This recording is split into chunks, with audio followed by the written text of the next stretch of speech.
Hey everybody, Jerry here in the lab again this week. Today's video I'm going to be showing you guys how the Altera MAX 7000S CPLD devices from the 90s end up in a condition that's called JTAG Lockout. So this is where you try to program the chip using a USB blaster. That's a JTAG programming pod. But once you try to program it, it just doesn't work. It doesn't connect, it doesn't detect the chip. So in today's video, I'm going to be showing you how the chips end up in this condition called JTAG Lockout. So let's dive in. Here we go.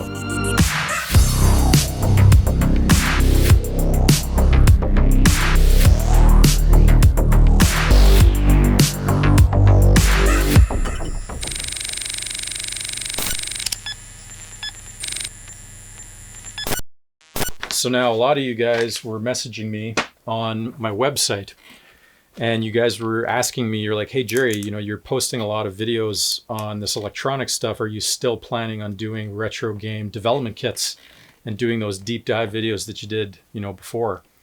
And yes, I do plan on continuing that. I love the retro game development kits, you know, from the 90s, early 2000s, all of that, all those different kits that I do and can acquire. I do plan on sharing that with you guys. Really enjoy those videos. But again, as I've mentioned in a couple of the videos, that I'm just sort of branching off into some, you know, different areas that I'm involved in, that being electronics, you know, and I love the retro tech from the 90s. By doing that, it's going to allow me to post more and share some cool projects that I'm working on. So I'm going to be doing a little more electronics here and there.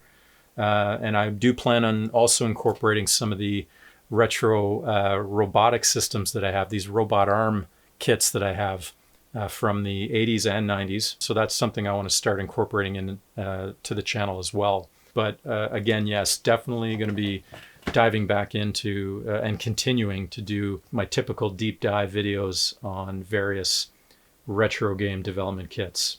I love doing those videos. They're hard to do. They're very time consuming to put together. As well, they're just crazy expensive to acquire.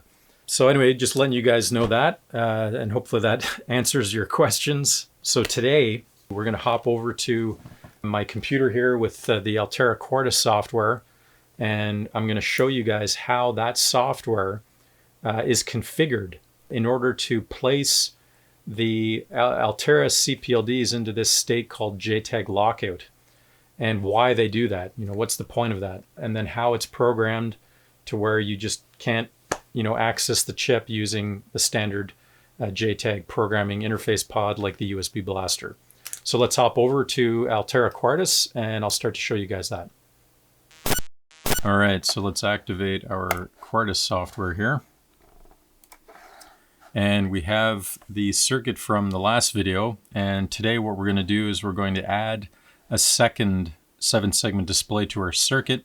So we're going to be adding a second 7448 BCD to 7-segment driver chip. Also, we're going to swap out this 74163 counter chip to a 74LS390, and that's a dual counter chip that we're going to be incorporating in order for us to have two 7-segment display chips as part of our counter. So that's what we're going to do. So I'm going to jump ahead, do a quick time lapse here, and build this new circuit. So here we go.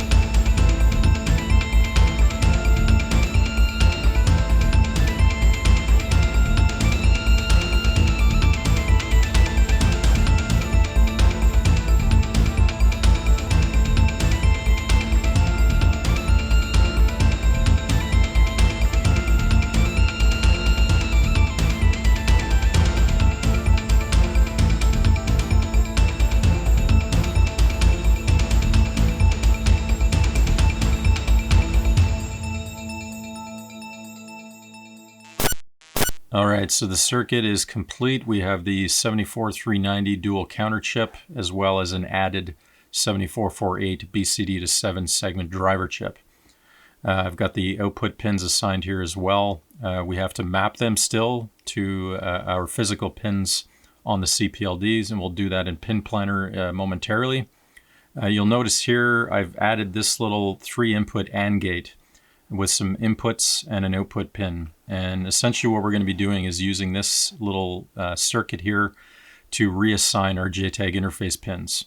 So it's just very, very basic, and it's just for demonstration purposes to show once this design is programmed onto our CPLD, the JTAG interface pins will be reassigned and are going to be used as inputs and an output pin for this area of the circuit. And technically, once the chip is programmed with this design, it should disable our JTAG interface, and we will no longer be able to program the device using a USB blaster. So essentially the chip will be in a JTAG lockout state. So let's go ahead to pin planner. I've already run through the compilation process, so we don't have to do that. Now, if we go into pin planner, you'll see here we have our pins that were previously assigned. We have our inputs for the JTAG interface that we're going to reassign. We also have the output signals here that we're going to be using to drive our second 7-segment display. Now, here you can see we have the JTAG interface pins. They're sort of like in a dedicated mode here right now. And so what we have to actually do is go into our settings, and we're going to actually disable the JTAG interface within the software, and that will remove these inputs and the output pin here in pin planner. So we'll no longer see these, and then at that point they're available to be reassigned as inputs and outputs. So to do that, we actually have to go into our assignment menu, and under device, we then have our chip selection that we've chosen, which is the 7128 SLC84. And then over here, you'll notice there's an option here for device and pin options. So you click on that. And here under the general tab, you'll see options. And so you have enabled JTAG BST support. Okay. And so if you, right now with this enabled, that allows pin planner to show you those pins, and they're sort of by default assigned as your JTAG programming interface. So now if we remove this and disable it, right? So this enables JTAG boundary scan test BST support. So that's boundary scan is another feature of the JTAG interface, which was actually the primary purpose for using JTAG interface, was for this special testing mode called boundary scan. And that's for a whole other area of testing where you're actually using the CPLD, so almost like a logic analyzer on your board. And between multiple chips using boundary scan, you can perform logical tests on the traces on a circuit board between two boundary scan enabled devices. So, but that's, you don't have to really worry about that. Boundary scan is not the feature we're using. We're using the ISP feature, which is in-system programming. But regardless, they both use, those features use the JTAG interface. So we're going to disable it, and we hit OK. Okay, so that's done. And now if we were to go into pin planner again, you'll notice here that we still have the JTAG pins are still here. They're still present and assigned as the JTAG interface. And that's because we haven't compiled. So we actually have to go to our processing menu and start compilation. And we'll do a save here, and we'll run through this very quickly. Okay. And now close this and back to our design file. And if we go into pin planner, you'll now see that the JTAG interface pins have been removed as a dedicated JTAG programming interface. Okay, so now those pins are now available to be reassigned as inputs and outputs. And so that's what we're going to do. We have inputs 1, 2, and 3, as well as our out pin here. And so those are the pins that we're going to reassign to our JTAG lines. So for input 1, we'll map it here now. So we'll go down to our first input here. So that's TDI. input 2, TMS, TCK,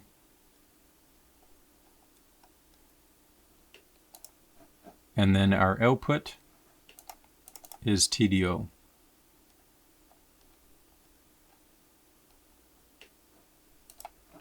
Okay, so that has reassigned our JTAG interface pins to inputs and an output as well. Okay, so we're going to go ahead and assign these output pins for our 7-segment display. We're going to add those.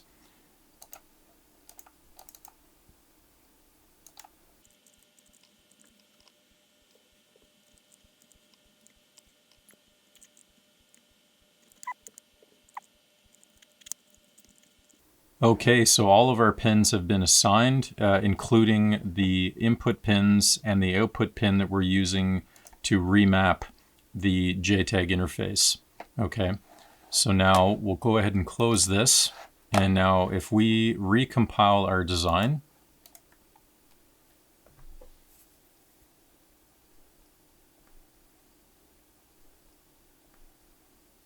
all right, the compilation is finished, and you can see that our output pins as part of our design file here have been physically mapped to the pin designations on the CPLD, right, indicated by these little black boxes.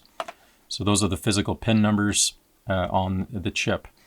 As well, we have this second 7-segment display driver, so we actually have to go over to our breadboard on my workbench, and we're going to wire up and add our second 7-segment display.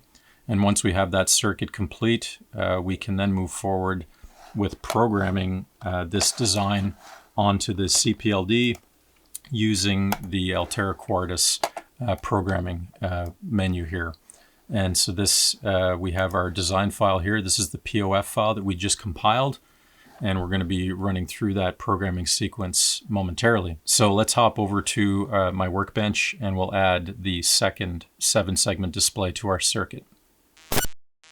Okay, so here's our circuit from the last video. We're going to wire up this second 7-segment display, and we're going to use this set of white wires that we had soldered to the PLCC socket, and that's going to serve as the second set of output signals to drive the LEDs on this 7-segment display. So I'm going to go ahead and wire this up.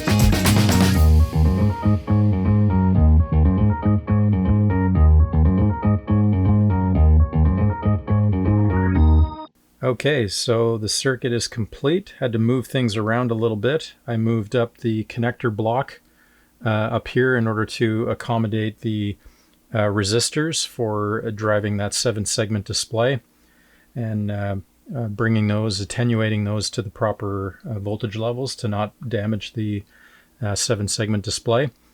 And so we're ready to go, and we're going to hook up our USB blaster to the JTAG programming interface here.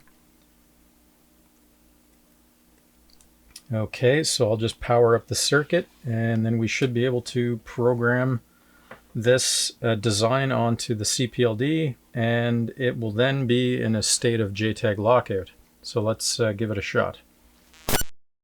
Okay, so now if we'll turn on our power and hit the programming mode here.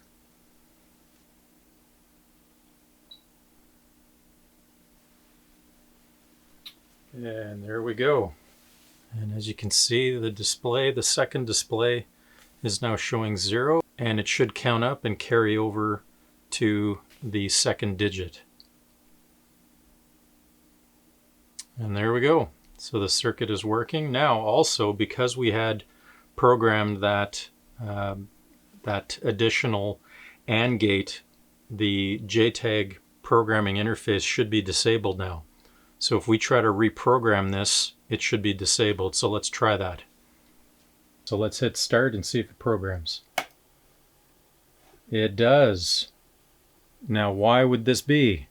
So that's the reality. The bit within the Altera CPLD that controls whether the JTAG interface is enabled or disabled, that enable bit can only be changed using a non-JTAG programming system or a universal programmer like the Data.io Unisite or the Altera Master Programming Unit. Okay, so it's a non-JTAG programming system, a parallel programmer, right? And that's where there's it's actually like a 12-volt signal that's being used there to program the Altera device. And so that bit can only be programmed using one of these systems. So with that said, let's hop over to my programming bench where I have my Data.io lab site, and we're going to place the PLCC 84-pin chip into its programming socket, and then we'll go into the lab site control software and program our design file from Altera Quartus onto the chip. And then at that point, the chip should be in a state of what's called JTAG Lockout. So let's hop over and program the chip now. Okay, so here's my Data.io lab site universal programmer. We've got the PLCC 84-pin socket adapter all ready to go, and we have our Altera CPLD from our breadboard. And so we're going to power up this unit, and then we're going to boot up the software and program our compiled project file from Quartus onto the CPLD.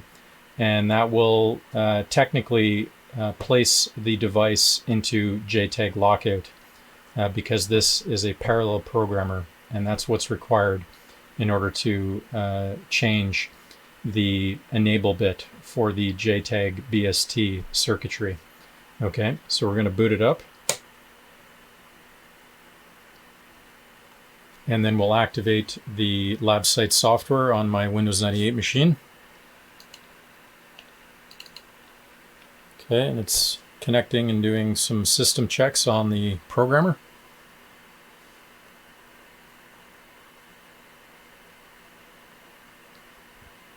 Okay, initialization completed and the programmer is ready to use. Excellent. Okay, so we'll go ahead and close this. Now we'll go up to our device menu and we're going to select our device. We're using an Altera EPM7128SLC84, so we go all the way down. These are all the different Altera devices, and there it is there. EPM7128SLC84 with the PLCC 84-pin socket. So we'll select that device. We got the footnote here. We can go ahead and close that. And now we're going to load our program object file, and I've already copied it over from my Altera Quartus machine over the network to this PC. So we'll go ahead and open up our file, and we're going to navigate to our drive, and here it is here, the 7-segment driver number 2 program object file. So we'll go ahead and select OK, and there it's loaded the program object file. And now we can go ahead and program this device. So here's our program device menu. And we're going to bypass the blank check because we know that this chip has been programmed. And we'll go ahead and erase the chip before it programs. That's fine. So we'll go ahead and insert our chip into the socket.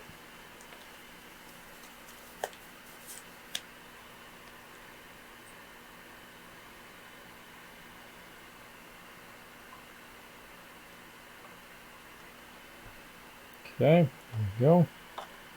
Lock it down. That's ready to go. Okay, so we'll go ahead and hit program.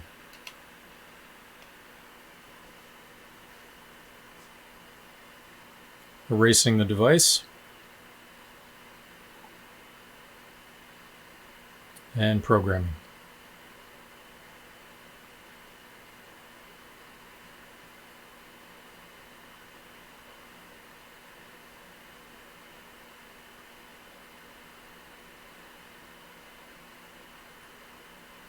And there it's complete. Okay, so now we'll remove the chip from the socket, and we're going to insert this back into our breadboard circuit, and then it should be in a state of JTAG lockout. So once we try to reprogram this using the USB blaster, we should get an error on the Altera Quartus programmer window. All right, so we'll bring over our CPLD, and we're going to insert it back into our PLCC socket here as part of our breadboard circuit here.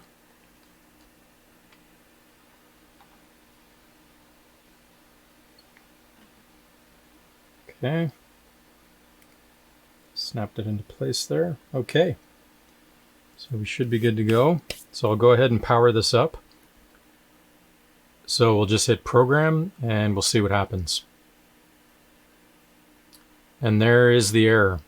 So that confirms it, everybody. The chip is now in a state of JTAG lockout. And that's because we programmed this design program object file using a non-JTAG programming system.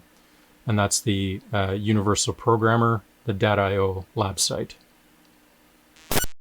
All right, everybody, that's today's video. So rest assured, you cannot place your Altera MAX 7000S device in a state of JTAG lockout using a USB blaster over JTAG. It's impossible. You can't do it. So tinker away, rest assured, there's no way that you can do that and accidentally, program it in a way where you can never use your USB blaster to program it. It's just not possible. You'll hit their program over and over again. It's not gonna do anything. Yeah, and the reality is you do need a universal programmer or a parallel programmer. There's that 12-volt signal that's required in order to change that enable bit for the JTAG interface. So that's the reality of it. So with all of this, testing and talk about using the JTAG programming interface and also this JTAG lockout issue, a lot of you have been sending me messages saying, Jerry, please, for the love of God, is it possible that we could figure out a way to replicate the signals that are being applied to the chip during an erase sequence so that we could build our own little chip eraser module, like a little device with a socket and a big red erase button on the top of it. And we could just pop our chip into the socket and then hit the erase, and then it's done. And our JTAG interface is re-enabled and reactivated. And I know that this idea has been, talked about for years. I remember tons of people wanting to figure that out. The reality is I know that it's been done. It's not anything new, because I remember like professors saying, oh yeah, I do that all the time. And I'd be like, well, tell me, how do you do that? And then it would just be like, oh yeah, I'll get back to you. And then, so I don't know whether it was just people were busy or, people just were kind of hoarding the info. But I know that it's been done. And so the information is out there. You just got to hunt around the internet and find it. So I thought, hey, this is going to be a cool project. And it's actually been something that I've been wanting to do for a long time. It was just never really a priority because I had, all this gear and, I was just involved in other things. But now with the channel, I thought, hey, this is a really cool, project that I could share with everybody, and for us to tackle. So what we're going to do is we're going to sit down at my bench and we're going to build a custom adapter, okay, for my .io lab site programming unit that's going to provide us with some interface headers as well as a socket for the 84-pin PLCC chip, the Altera MAX 7128SLC84.